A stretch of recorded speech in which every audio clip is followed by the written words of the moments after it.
우리 누구에게나 삶의 시작에 순간이 있었듯이 마지막 순간이 있을 겁니다. 시작의 순간은 우리가 뭐라고 하지요? 생일이라고 합니다. 그죠? 생일. 끝의 순간은 기일이라고 합니다. 그죠? 이 기일은 내가 참여하는 어떤 순간은 못 됩니다. 그죠?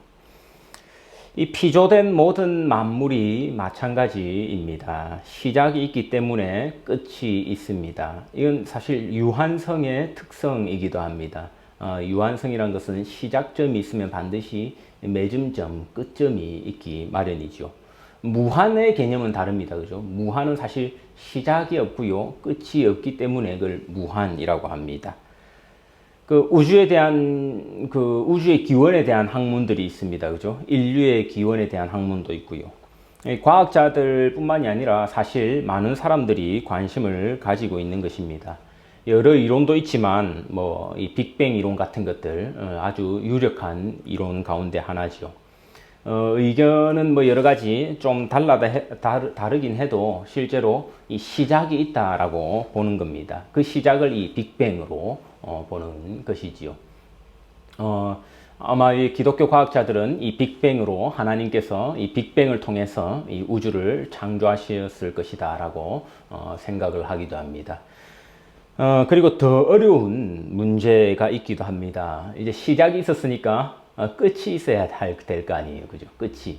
근데 우리가 이제 지금 우주를 관찰하면은 계속 끊임없이 팽창하는 것 같습니다. 그죠? 실제로 무한하게 팽창을 하지만 우리가 표현을 무한히 팽창하게 한다고 해서요. 그 과학자들이 우주의 결론을 이 무한성으로 내는 것은 아닙니다. 이 과학자들은 우주의 끝에 구체적으로 우주의 끝이 어떨 것이다라는 데 대해서 다들 이견이 있지만 그래도 우주가 무한하지 않다라는 사실에 동의합니다. 우주는 시작이 있기 때문에 무한할 수 없는 것이지요. 그러니까 끝이 있을 겁니다. 그 끝이 어떤 모습일지는 지금 무한히 팽창하는 듯한 이 우주 앞에서 우리가 감히 뭐라 말할 수 없는 것이겠죠. 이러할 것이다, 저러할 것이다. 하지만 확실한 것은 우주는 무한하지 않다라는 것이지요. 다만 표현하기로는 이 과학자들은 이 경계가 없을 것이다라고 표현을 합니다. 하지만 무한성을 인정하지는 않지요. 영원이라는 개념에는 시작이 없습니다. 그러므로 끝이 없지요. 이것이 하나님의 속성입니다.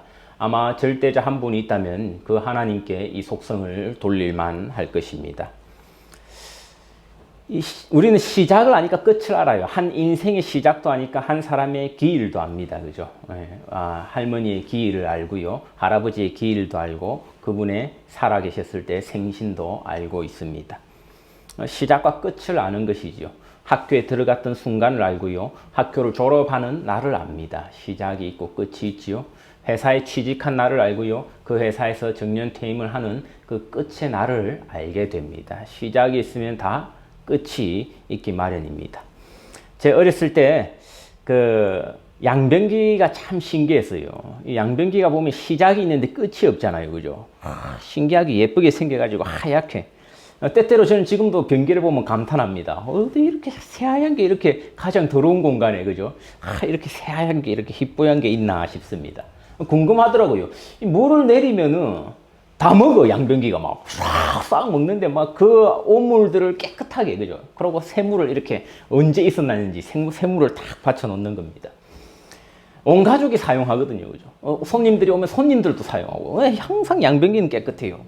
거기에 우리는 사실 제일 더러운 걸 버리는데도 쏴 어디로 이게 다 내려가는지. 저희 집 아파트에 있는데 그 아파트에서 내리면 그거 다 어디로 가는지, 예. 와, 모르겠는 겁니다. 너무 신기했어요, 양변기가.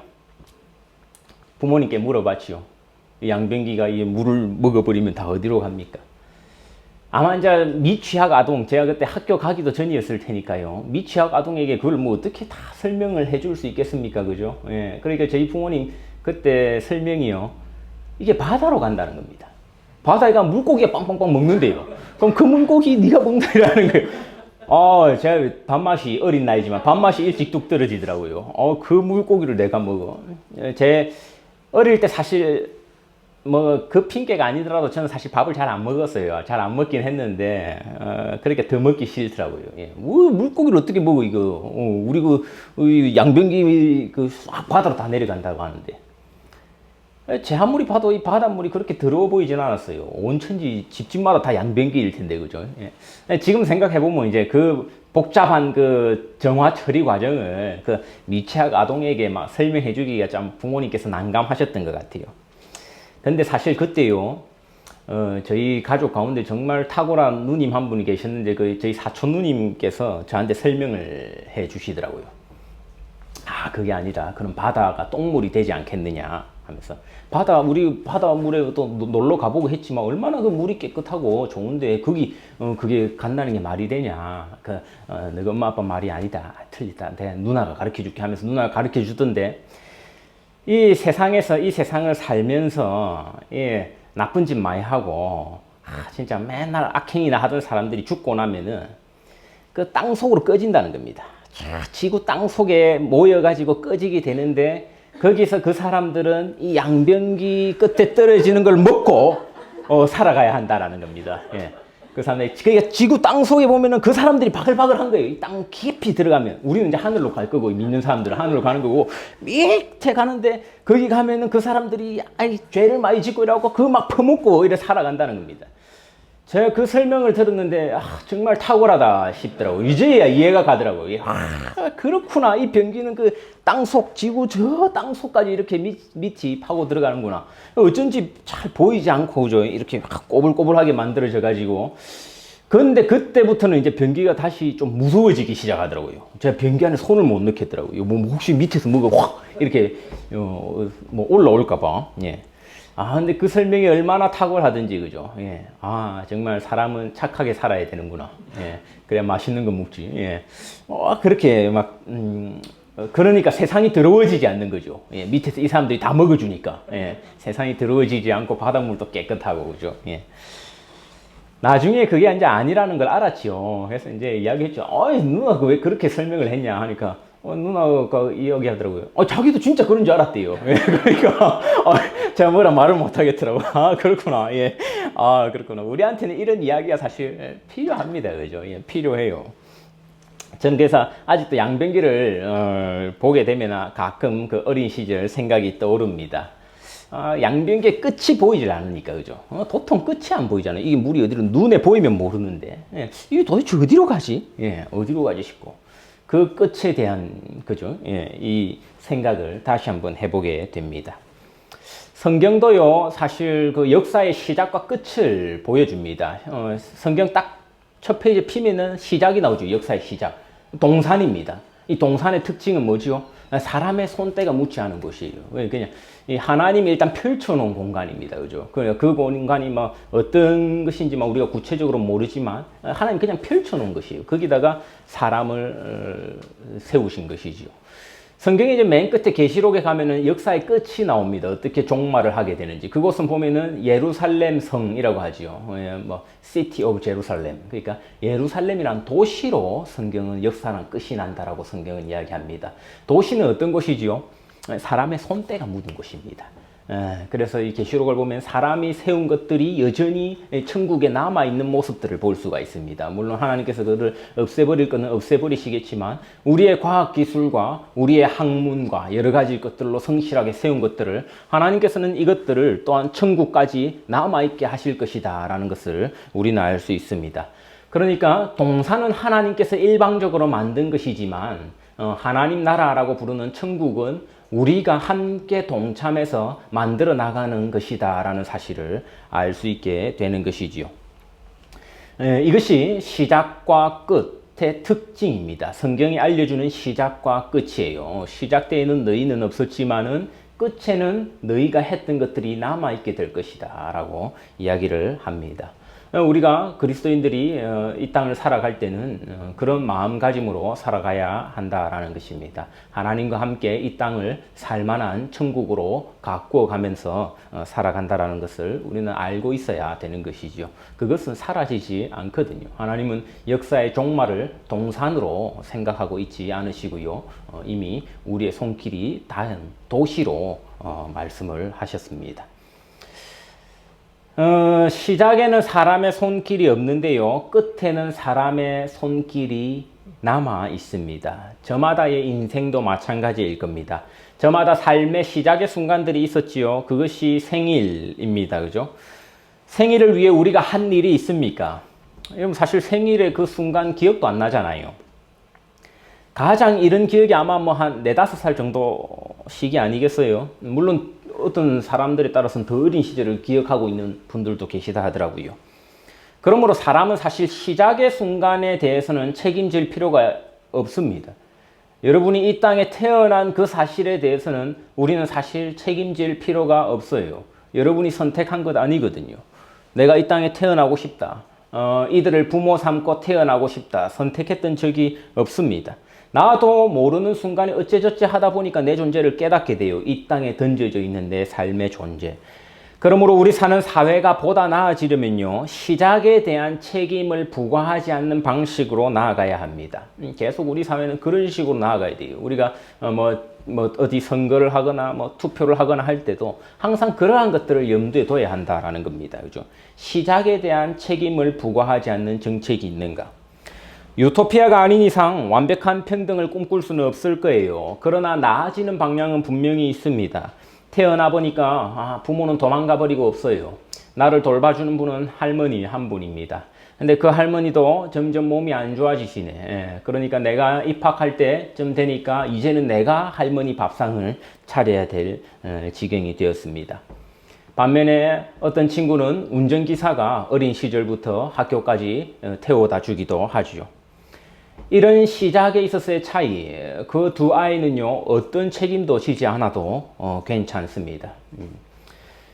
그러나 이 인생에 대한, 이 인생의 시작에 대해 책임을 과하게 부과하는 사회, 그것은 좀 곤란한 사회고요. 행복하지 않은 사회라 할 수 있겠지요. 누군들 그렇게 시작하고 싶었던 사람이 있겠습니까? 그러므로 이 사회에서는 사실 출발선을 공평하게 다듬어가는 일이 필요할 겁니다.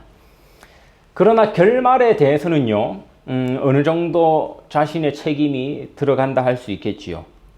물론 시작과 끝은 이렇게 연결되어 있습니다. 연결되어 있으니까 탁 잘라가지고 여기까지가 시작이고 여기까지가 결말이니 여기까지는 네 책임, 여기까지는 네 책임이 아니다라고 생각할 수는 없어요. 그래서 우리는 수저론 같은 거를 조심해야 합니다. 사실상 정식 사회 이론이 아니라 어떻게 보면 여론과 같은 것이기 때문에 우리가 지나치게 진지하게 생각할 필요도 없지만 그렇다고 해서 무시해버려서도 안 되는 것이지요. 흙수저로 태어난 시작에 대해서는 사실 자기 책임이 없습니다. 그 인생이 끝까지 흙수저라면은 그건 자기 책임일 것이다 라는 그런 말을 하는 것도 아닙니다.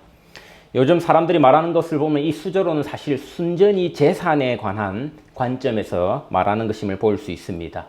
흙수저라 하면 경제적으로 빈곤한 사람을 말하는 것이고 금수저라고 하면 경제적으로 부유한 사람을 일컫는 말이 되어버렸습니다.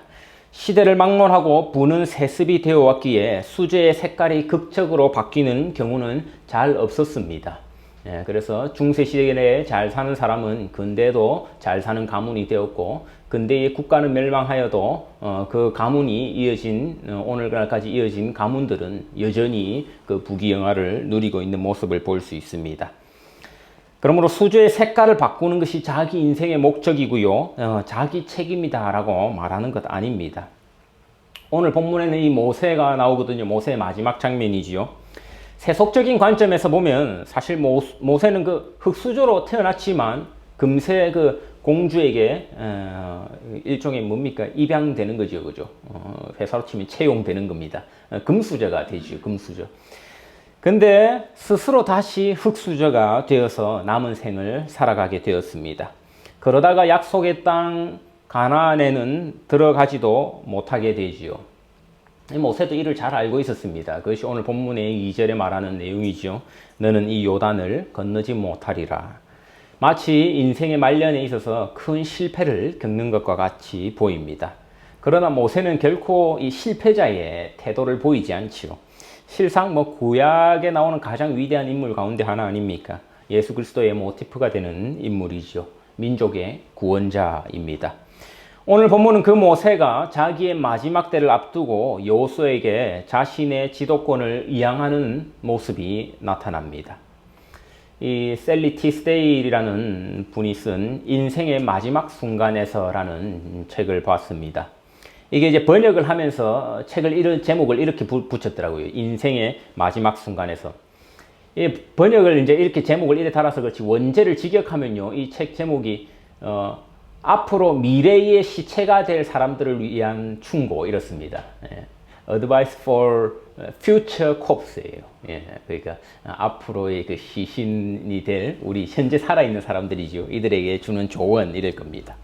이 사람이 그 완화치료 간호사입니다. 그러니까 실제로 옆에서 죽어가는 환자들을 보면서 자기가 이제 썼던 에세이인 겁니다. 그러니까 이제 책이 좀 두서없고요. 좀 난잡해요. 예. 이 말 했다, 저 말 했다. 그래도 이제 중간중간 얻을 수 있는 통찰들이 있습니다. 제법 많이 팔린 것 같아요. 이 죽음이 가져오는 고통을 직시하고 있습니다. 우리가 죽음을 인식한다. 그죠? 죽음이 가져오는 고통. 그 인식한다라는 사실. 우리는 사실 그 인식한다는 게 뭔지 잘 모를 수 있거든요. 왜냐하면 죽음의 특징이라는 게 사실 예상을 못 하잖아요. 그런 식으로 따지면 우리에게 허락된 순간은 오늘밖에 없다라는 거지요.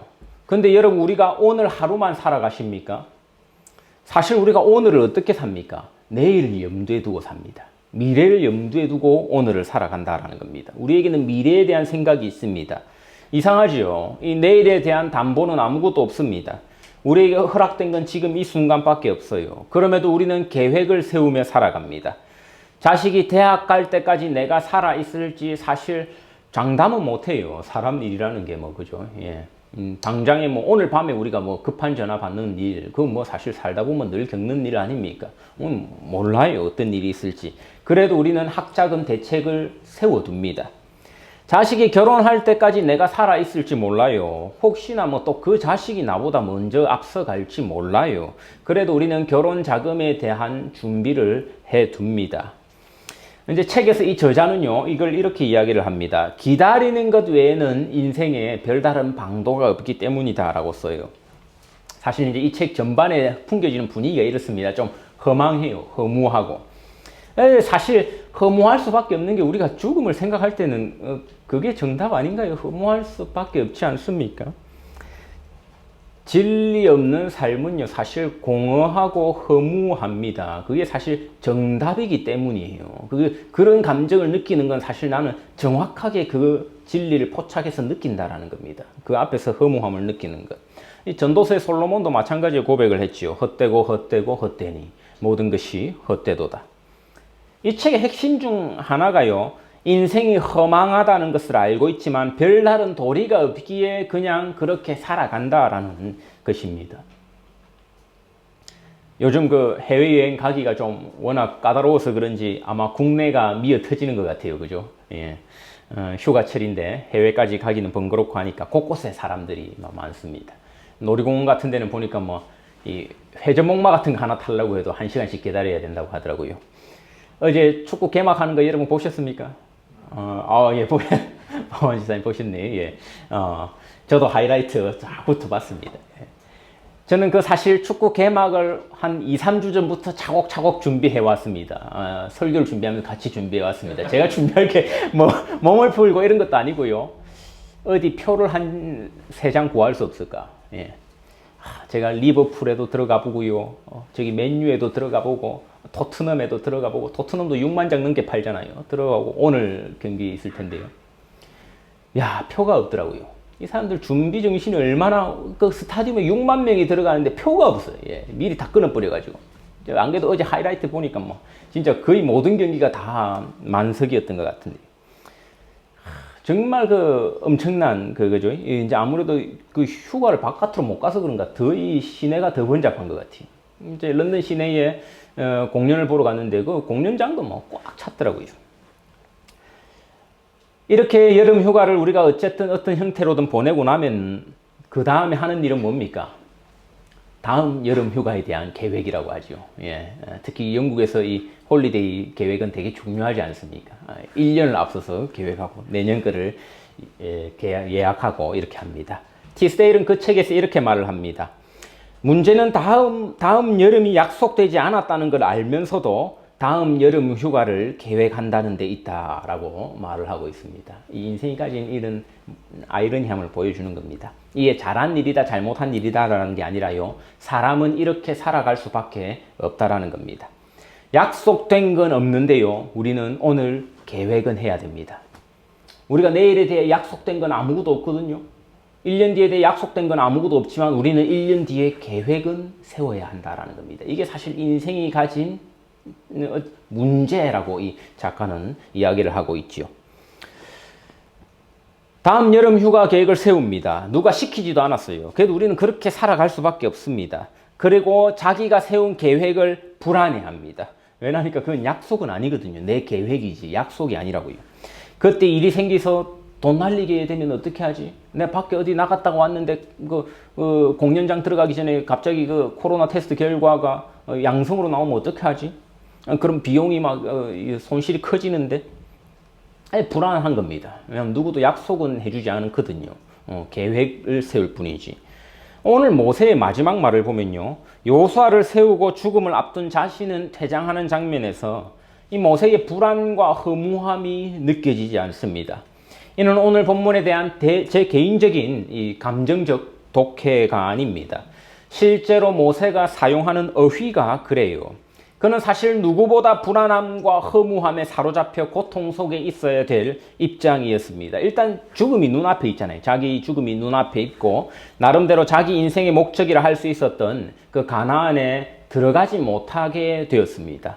2절의 내용에서 그 고백이 나왔지요. 2절을 우리가 듣고 나면은 이런 예상이 가능합니다. 그 다음에 모세가 불평을 하려나? 아니면 하나님께 호소하면서 기도하려나? 아니면 전도서의 그 전도자처럼 탄식하며 헛되다라고 이런 마지막 고백을 뱉으려나? 그 어떤 것도 아니에요. 3절부터는 사실 놀라운 내용이 이어집니다. 그는 미래에 대해 확신하고 있습니다. 이는 자기 스스로의 계획이나 직감이나 거기에 따른 이 허상이 아니에요.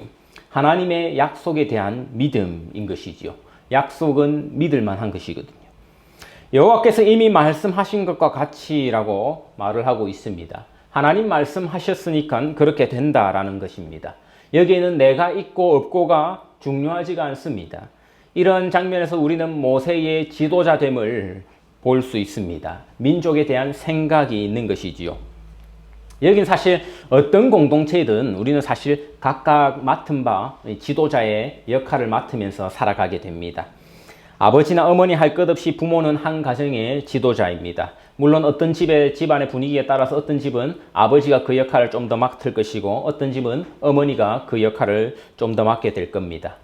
제일 작은 이 공동체이긴 하지만 그래도 나름대로 지도자이기 때문에 부모는 자기 자신이 지도하고 통솔하고 있는 그 가정에 대해서 개인보다 먼저 생각할 수가 있습니다. 그러니 생명보험을 들어놓기도 하고 또 나를 희생해가지고 가족들에게 무언가를 베풀기도 합니다. 회사의 지도자도 마찬가지지요. 자기 자신보다 회사를 품어야 한다라는 겁니다. 국가의 지도자도 마찬가지입니다. 국민의 미래를 먼저 생각하게 된다라는 것이지요. 거기에 자기가 있고 없고가 중요하지 않습니다. 내가 지금 나이를 따져보면 남은 수명이 한 20년 채 안 된다. 그렇다고 해가지고 기후 문제 이런 것, 이거는 내 세대 때는 괜찮겠다 싶어서 손 놓아 버린다면은 사실 그를 국가나 인류의 지도자라 생각할 수는 없겠지요. 모두 지도자가 될 수 있는 건 아니에요. 그리고 지도자의 인생만이 의미 있고 귀하다라는 것도 아닙니다. 그런데 지도자가 필요하기에 하나님은 반드시 누군가를 어떤 공동체의 지도자로 세우시고 사용하십니다. 자기 가족만 생각하는 그릇이 자기 가족의 지도자 정도인 사람이 국가의 지도자가 되면 비극입니다. 여러분 그런 건 뉴스에서 날마다 보지 않습니까? 실컷 국가의 지도자로 세워뒀는데 자기 가족만 생각하는 그 사람의 그릇은 사실 그냥 한 가정의 지도자 노릇만 하면 그만인 겁니다. 여기에 하나님이 아마 그런 마음을 주신 분들이 계실 줄 압니다. 회사의 지도자가 되었든 교회의 지도자가 됐든 국가의 지도자가 됐든 어떤 공동체, 학교의 지도자가 되었든 간에 여러분에게 그런 마음을 하나님께서 주셨다면 이를 귀하게 여기고요. 그 소망을 간직하고 기도하며 준비하시기 바랍니다. 그런 지도자는 인간에게 늘 필요한 법입니다. 모세는 사실 그 면모를 마지막에 잘 드러낸다 할 수 있죠. 사실 개인적인 상황만 따지자면 그가 가장 두렵고 떨리고 분하고 허망한 상황에 놓인 겁니다. 자기는 요단 건너지도 못하고 홀로 거기에 남아 있어야 되고 쓸쓸하게. 그것도 이제 나에게 남은 것은 죽음밖에 없을 때. 그런 그가요, 오히려 지금 누구를 격려합니까? 요단을 건너갈 백성들, 그리고 자기 뒤를 이어받을 이제 한참 젊은 그 쌩쌩한 그 지도자를 격려하고 있습니다. 그에게 질투심을 느끼거나 시기심을 느끼는 것이 아니라요, 진정 어린 격려를 하고 있는 것입니다. 6절과 7절과 8절에서 되풀이에서 나오는 말이 있습니다. 강하고 담대하라. 두려워하지 말라. 정작 지금 가장 두려워해야 될 그 상황, 가장 외로움에 사무쳐야 될 상황은 자기이면서도 죽음 앞에 두려워하는 것, 이거 죄라 할 수 있습니까? 죄 아니에요, 그죠? 이거는 뭐 사실 뭐 강한 믿음이라고는 할 수는 없지만 그렇다고 뭐 잘못됐다라고도 할 수도 없는 거예요. 심지어 예수님도 죽음을 피하고자 하셨지요. 삶의 아이러니입니다. 한 사람도 피할 수 없는데요, 한 사람에게도 쉽지 않습니다. 이 죽음의 문제는. 모든 사람에게는 생일과 기일이 있습니다. 지금 우리 여기 모인 사람들에게는 생일만 있는 사람들이 모였지요. 그죠? 우리는 아직까지 뭐 기일을 받진 않았어요. 그렇다고 해서 기일이 없는 것이 아닙니다. 우리가 지금 모를 뿐이지 우리한테도 우리의 기일이 있다라는 겁니다. 생일이 있듯이 시작이 있으니 끝이 있습니다. 여러분 머리 위에 지금 다 땡땡땡땡 기일이 뜹니다. 그러면 제가 목사가 아니라 무당입니까? 그죠? 다 있습니다. 있는데 우리가 모를 뿐입니다. 그 기일을 생각하면 힘들고 두려운 까닭, 사실 본질은 우리 신체의 이 맥박의 중단에 있는 것이 아니라요, 이별 때문이라 할 수 있겠지요. 끝이라는 말은 곧 이별이거든요. 무엇과 이별입니까? 내가 일평생 잘 썼던 내 육신과의 이별을 말합니다. 그리고 내가 사랑했던 사람들과의 이별을 말합니다. 또는 좋아하는 것들과의 이별을 말합니다. 그걸 말하는 거예요. 그죠? 사실 우리는 미운 사람이나 싫은 것들과도 함께 살아갑니다. 그러나 그것들과의 이별이 아프지는 않아요. 사실 두렵지는 않다고요. 예. 내가 싫어하는 사람과 이별이 사실 두렵진 않아요. 근데 내가 좋아하고 아끼고 사랑했던 사람과 이별은 우리가 두렵지요. 이별의 본질은 떠남에 있습니다. 내가 오랫동안 몸담았던 회사에서 떠나는 것. 어찌 보면 홀가분한 일이라 할 수 있지만요, 사실 또 반대로 살펴보면 두려운 일이다 할 수 있습니다. 내가 일평생 가꾸고 또 주말마다 헌신하며 정들었던 작은 우리 집 한 채, 거기서 내가 떠나게 되는 것, 사실 뭐 홀가분한 뭐 또 떠남이다라고 생각할 수도 있지만 사실은 두려운 일이기도 합니다. 아끼며 성실하게 일평생을 모았던 내 재산을 두고 내가 떠나야 하는 것, 가족들과 친구들을 두고 내가 떠나야 하는 것, 그것이 죽음의 본질입니다. 그렇다면 모세가 정작 죽음을 앞둔 당사자이면서도 오히려 그런 떠남에 대한 두려움을 드러내지 않고 오히려 남아있는 자들에게 강하고 담대할 것을 요청할 수 있었던 까닭은 무엇입니까? 이 6절과 8절에 두 번 되풀이 되지요. 내 하나님 여호와 그가 너와 함께 가시며 결코 너를 떠나지 아니하시며 버리지 아니하실 것임이라. 너를 떠나지 아니하시며 버리지 아니하시리니. 뭡니까? 모세는 지금 자기 죽음을요, 이별의 관점에서 보지 않았어요. 뭡니까? 하나님은 나를 떠나지 않을 것이기 때문에. 그죠? 그는 하나님을 만나러 간다라고 생각을 하고 있었던 겁니다. 죽음을 두려워하지 않을 수 있게 된다는 겁니다. 왜냐하면 이별하지 않거든요. 가장 가깝고 가장 사랑했던 사람에 대한 만남으로 생각을 하고 있는 것을 볼 수가 있습니다. 이것이 믿음의 조상들이 공유했던 소망이었어요. 하나님은 결코 우리를 떠나지 않으신다. 바울은 이를 아주 적극적으로 해석하지요. 고린도전서에 보니까요. 우리가 지금은 거울로 보는 것 같이 희미하나 그때는 얼굴과 얼굴을 대하여 볼 것이요 라고 합니다. 당시 거울은 희미했죠. 요즘 거울처럼 선명하지 않았습니다. 그러니 바울은요 그렇게 표현을 했던 것입니다. 얼굴과 얼굴을 대하여 보는 것. 이것이 우리의 죽음 뒤에 있을 일이다라고 꿈을 꿨던 것입니다. 모세는 아마 이 가나안에는 못 들어가도요 하나님을 다시 직접 볼 소망이 있었습니다. 바로 그 믿음이 우리 앞날에 대한 불안감을 조성하지 않고 오히려 소망으로 가득 차게 만든다라는 것입니다. 누구나 과거를 돌아보면 어떻습니까? 후회가 남는 순간들이 있습니다. 아쉬움이 남기도 하지요. 그렇다고 해서 미래를 보면서만 살아갈 수 있습니까? 미래를 보게 되면 또 불안감이 엄습하게 됩니다. 알지 못하는 길이고 또 아직 가보지 못한 길이니까 그렇습니다. 여러분 눈길이 있습니다. 뭐 영국에서는 사실 보기 드물긴 한데 우리 작년에 한번 봤나 그죠? 예. 가끔 눈이 이렇게 소복하게 쌓여서 아무도 지나가지 않는 그 깨끗한 데를 보면요. 너무 깨끗하다고 해서 그 눈길을 함부로 걸어 다니면 어떻게 합니까? 까딱하면 발목 다치거나 이렇게 됩니다. 왜냐면은 경계가 안 보이잖아요, 이게. 예. 밑에 땅은 사실 울퉁불퉁하고 이 경계석도 있고 이럴 텐데 그게 안 보이게 눈으로 하얗게 덮여 있다 해서 이게 땅인 줄 알고 걷다 보면은 발을 접지르게 됩니다. 조심해야 됩니다. 그런 시도 있죠. 눈을 뚫고 덜판 걸어갈 때에 함부로 어지러이 걷지 마라. 오늘 아침에 찍은 눈 위에 내 발자국이 그 뒷사람이 그 발자국을 밟고 따라갈 것이기 때문이다. 내 미래를 알고 싶을 때 있습니다. 내 미래의 내 앞날이 어떤 모습일까? 그거 뭐 크게 어렵지 않습니다. 아마 학교 다니는 학생들은요, 여러분 학교 선배들의 길을 보면은 얼추 알 거예요. 얼추 짐작할 수 있습니다. 직장 다니는 분들도 마찬가지지요. 뭐 내 10년 뒤, 20년 뒤 어떨까? 10년 전, 20년 전 내 보직에 있었던 사람을 찾아보면은 사실 얼추 비슷할 겁니다. 저도 때때로 궁금할 때 있습니다. 어떨까 싶으면 저보다 앞서 10년, 20년 전에 목회했던 분들을 찾아보면은 얼추 비슷합니다. 저는 그런 모습을 보면 생각합니다. 아, 나도 시간이 지르면 저런 모습이겠구나 라고 짐작할 수 있습니다. 크게 다르지 않아요. 그러므로 우리는 내 앞서간 사람을 유심히 보고 배우는 것이 참 중요합니다. 삶을 살아갈 때. 왜냐하면 그것이 곧 내 미래의 모습이기 때문입니다. 생각 없이 우리는 따라갈 때도 많이 있습니다. 저 예전에 어떤 시트콤을 본 적이 있었는데요. 요즘 사람들 다 횡단보도 기다리면서 스마트폰이나 휴대폰 보잖아요. 옛날에도 그죠. 휴대폰을 보고 있으니까 한 사람이 장난한다고 신호가 바뀌지 않았는데도 건너가는 척을 합니다. 그러니까 나머지 사람들이 다 우르르 건너가요. 예.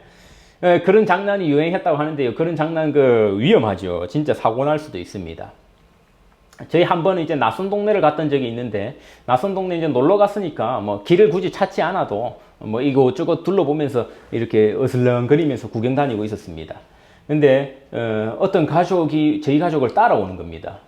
따라오는 이유가 저희가 그 유원지 출구로 나가는지 알고 따라왔는데 저희도 아니었거든요. 모르고 그냥 헤매고 있었거든요. 같이 헤매고 다니면서 출구를 찾았던 기억이 있습니다. 우리는 앞서가는 사람을 따라가기 마련이거든요. 눈길에 처음 발자국 내는 사람, 그래서 중요합니다. 여러분 올 겨울에요, 각자 돌아가셔가지고 혹시 눈이 많이 오면은 눈이 새벽에 오고 아무도 밟지 않은 눈 위를 딱 아침 일찍 일어나가지고 한번 밟고 가보십시오. 밟고 우리 교회까지 한번 밟고 오십시오. 사람들 못 모르고 우리 교회 찾아오는 사람들도 있을 수 있습니다. 따라오다가. 예. 안 그러면 그 옆집에 가가지고 옆집 아저씨 그 발가락으로 저 절벽 쪽으로 싹 이렇게 한번 해보십시오. 예. 사람은 그 따라가기 마련이에요. 역사 속의 인간은요 반드시 누군가를 따라 살게 됩니다. 여러분 어떤 데 투자하면 삽니까? 어떤 주식에 투자하세요? 어떤 코인에 투자합니까? 어떤 부동산을 투자합니까? 반드시 누군가를 따라 샀을 겁니다. 무슨 공부를 하고 있습니까? 반드시 누군가를 여러분 따라하고 있을 겁니다. 여러분 앞서 그 학문을 공부했던 사람을 따라하고 있을 거예요. 그렇다면 그 사람의 결말이 사실 여러분 인생의 결말이라 생각해도 크게 다르지 않습니다. 여러분 앞서간 사람의 발자취가요, 사실 곧 나의 발자취 되는 겁니다. 결국 달리 말하면 내가 누구를 따라가는지가 중요하다라는 겁니다. 그게 곧 나의 미래이기 때문이지요. 한번 그런 뉴스를 본 적이 있었습니다. 양떼가 뭐 뉴질랜드인가 어디선가 터키인가 그랬을 겁니다. 그 양떼가, 양은 시력이 나쁘잖아요. 시력이 나쁘니까 목자가 중요합니다. 목자의 음성을 듣고 목자가 이렇게 치는 대로 몰아서 가게 됩니다. 근데 이 목자들이 잠시 딴 걸 한 것 같아요. 밥을 먹었든지 뭘 했든지. 근데 딱 먹고 나오니까 양떼가 절벽에 몇백 마리가 죽어 있는 겁니다. 우르르르. 한 300마리 가까이 죽었을 거고, 그 위에는 양떼가 살았는데, 왜냐니까 200마리가 죽어 있는데 그 위에 풍풍 하니까 쿠션 역할을 해가지고 양들이 떨어져서 살았다 하더라고요. 양이요, 한 마리가 절벽에 툭 떨어지고 나면은 뒤에 양들은 생각 없이 다 따라갑니다. 절벽 위로 팍팍팍팍. 예. 양만 그런지 알았는데 이 바다표범 이런 것도 그렇더라고요. 바다표범 남극에 보니까 막 절벽 밑에 많이 죽어 있던데, 그게 보니까 눈이 안 보이고 이래가지고 뭐 달팽이처럼 뭐 꾸적꾸적 기어가더니 뭐 절벽에 떨어져 죽더라고요. 예. 그 펭귄도 그렇더라고요. 펭귄도 앞에 가는 펭귄이 길을 잘못돼서 못 올라가는 길을 내잖아요. 그러면은 밤새 그거 뒤에서도 못 올라가다가 결국 이 펭귄들은 얼어 죽는다고 우리 데이빗 애튼버러입니까? 예, 그분이 설명을 하시더라고요. 예. 예, 제가 BBC 다큐에서 봤었습니다. 이 펭귄도 한 마리가 길을 잘못 내버리고 막혀버리면은 뒤에서 떼죽음 당하게 되는 겁니다. 앞서가는 게 중요해요. 그 사람의 발자취. 내 앞서가는 사람을 보는 것, 그죠? 하나님 3절에서 뭐라 하십니까? 너보다 먼저 가실 거라고 말씀하셨다라고 모세가 이야기를 합니다. 8절에 보니까 그가 네 앞서 가신다. 하나님이 내 앞을 앞서 가시고, 그리고 내가 그 뒤를 따르는 삶. 그렇다면 사실 그 미래는 이미 보장된 것이라 할 수 있지요. 불안할 까닭이 없습니다. 모세는 지금 불안할 까닭이 없는 겁니다. 이 땅에서 성공한 사람들의 발자취만 따라가도 사실 안심될 때가 있습니다. 아, 내가 그래도 내 나이 때 이 정도 위치에 있으면 나는 안심해도 돼 라고 느껴질 때가 있습니다. 그런데 그런 것과는 비교도 안 될 하나님께서 내 앞을 나가시고 내가 그분 뒤를 따른다는 그 인생, 우리 앞날은 사실 보장된 것이라는 것이지요. 근데 내 앞서 가는 사람이요, 즉 내가 뒤를 따르고 있는 것이 절벽을 향해 치닫는 그 앞 못 보는 양이라면, 앞 못 보는 바다 표범이라면 사실 그 뒤는 나락입니다. 내 인생의 결말은 아마 나락이 될 겁니다. 내 앞서 가는 사람을 그래서 잘 봐야 합니다. 히브리서에서 뭐라고 하냐 하니까 그들의 행실의 결말을 주의하여 보고 그들의 믿음을 본받으라 말씀합니다. 그것이 곧 내 결말일 것이기 때문입니다. 이 땅에서 부귀영화를 누리고 세력을 행사하며 살다 간 사람들, 그 사람들의 결말을 주의하여 보고 나도 그들의 발자취를 따르고 싶으면은 잘 살펴보고 따라가십시오. 여러분도 아마 그들과 비슷한 삶의 궤적을 그리며 살아가게 될 것입니다. 결말도 비슷하게 날 거예요.